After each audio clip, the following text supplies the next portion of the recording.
Halo, assalamualaikum. Waalaikumsalam Umi, Baik, dengan siapa di mana? dengan hamba Allah di Plumbon. Dengan hamba Allah di Plumbon. Baik, kita bersolat terlebih dahulu, Bapak. Allahumma sholli ala Sayyidina Muhammad wa ala ali Sayyidina Muhammad. Allahumma sholli wa sallim barik alaihi wa ala alihi washabihi. Baik, silakan bertanya langsung kepada Buya. Ya, Assalamualaikum Bu ya. Waalaikumsalam warahmatullahi wabarakatuh. Yang mau bertanya yang pertama, cara mensucikan sumur bor yang kemasukan tikus sehingga mati di dalam, untuk mengeluarkannya susah gitu. Ada bangkai tikus di dalam sumur bor itu. Cara mensucikannya seperti apa? Apakah nggak saja sampai bau rasanya hilang, kemudian menjadi suci kembali, atau bagaimana? Kemudian yang kedua, pernah saya ngaji itu mandi wajib itu, mohon maaf, duburnya itu harus ditekan sehingga keluar dan harus disiram. Apakah benar seperti itu atau bagaimana? Terima kasih atas perhatiannya, atas jawabannya Bu ya. Assalamualaikum warahmatullahi wabarakatuh. Waalaikumsalam Assalamualaikum warahmatullahi warahmatullahi wabarakatuh. wabarakatuh. Baik, langsung jawab ya. Bagi sumur yang terbuka, yang bisa kita kira-kira airnya, kita ketahui airnya, akhirnya air banyak atau air sedikit. Maka ini cara mencucikannya adalah, ini kita yang kelihatan dulu sumurnya. Jika air sumur itu airnya sedikit, maka untuk mencucikannya adalah ambil tikusnya dulu supaya tidak terus bercampur dengan air. Dengan air. Ambil tikusnya, kemudian tambah air dari atas. Agar air itu sampai 2 kulah, kurang lebih 216 liter. Kalau Anda masukkan air 200 liter lebih, berarti sudah menjadi air banyak. Maka selagi air itu tidak berubah, maka sudah menjadi suci. Kapan itu? Di saat terlihat. Bisa dibayangkan seberapa besar airnya. Baik. Nah, ini kan kalau sumur kebuka. Selama ini dicontohkan, betul, ini pertanyaan yang bagus. Karena selama ini contohkan di kitab fikih adalah sumur yang kebuka, yang sumur gali itu. Sumur zaman dulu itu, Bu. Sumur zaman dulu. Ada sekarang sumur bor. Cuman kita bingung juga dari mana tikusnya masuk kalau sumur bor itu ya. Kalau sumur bor itu Paralon, Bu ya. Ya mungkin tidak tahu dari mana, atau sumur biasa tapi kemasukan dibikin atau anggap saja sudah baik. Kalau sumur bor beneran tidak tahu tikusnya masuk dari mana, terserah. Pokoknya tiba-tiba ada tikus di dalamnya, jadi bangkai. Susah gitu ya. Ngambil susah. Maka disedot saja dulu sampai tikusnya itu hilang, bekasnya tikus hilang.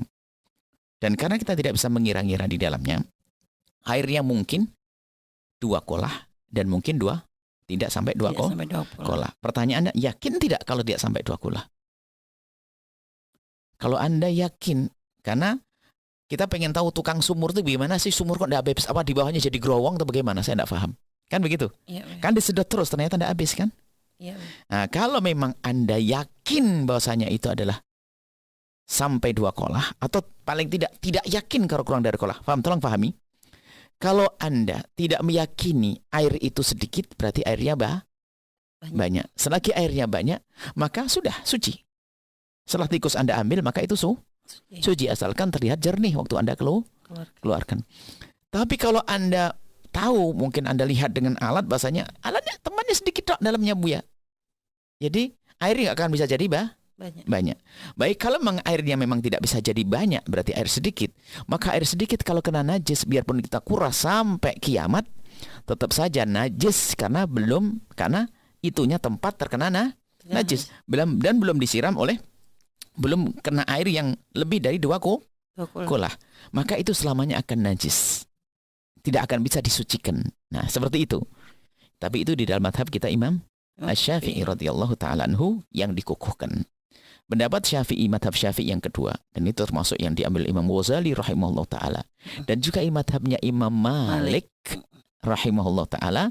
Jadi kalau air terkena najis, kejatuhan najis, asalkan sudah tidak ada bentuk warna najisnya, nggak ada berubah, maka itu dianggap suci. Jadi cukup Anda naikkan, kalau memang kerannya itu kelihatan airnya bersih, maka Anda tidak usah mikir lagi. Tanpa harus bau dan rasa. Harus tentunya dicoba. Kalau ada baunya, menurut mazhab Malik juga najis. Najis ya. Dihabiskan dulu baunya. Bukan hanya warna. Bukan baunya dicium. Kalau tidak ada bau bangkai ya. Kalau bau air ya tetaplah bau bangkai. Kalau air nggak ada masalah, bau air nggak ada masalah. Bau bangkai.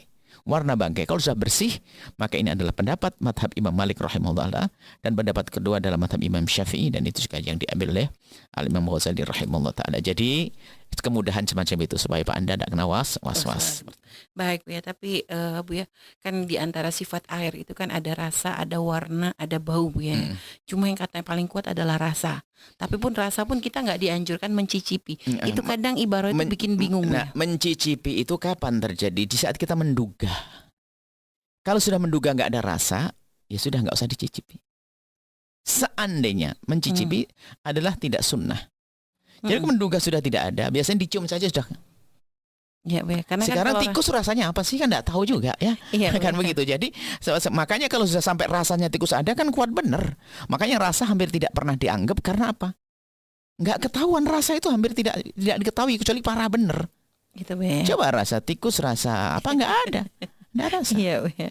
Baik Bu ya, terima kasih Bu ya. Dan tadi jawaban terakhir Bu ya tentang pertanyaan terakhir tentang mandi junub Bu ya. Apakah mohon maaf lubang belakang tidak dikeluarkan sampai? Kalau mandi junub, lubang belakang biarpun tidak dikeluarkan, setelah mandi keluar nggak tetap sah mandi junubnya. Kan lubang belakang nggak ada urusan. Iya Bu ya. Nggak ada urusan juga. Bahkan kalau ada orang mandi junub sambil buang air sah kok. Orang mandi junub. Bukan, maksudnya mungkin ada bagian lubang belakang itu harus dikeluarkan kayak Enggak harus. Artinya Iya, supaya tidak bingung seolah-olah tidak sah. Jadi orang sambil mandi besar buang air kecil juga sah. Iya Bu ya. Tapi wajib wudhu kan gitu.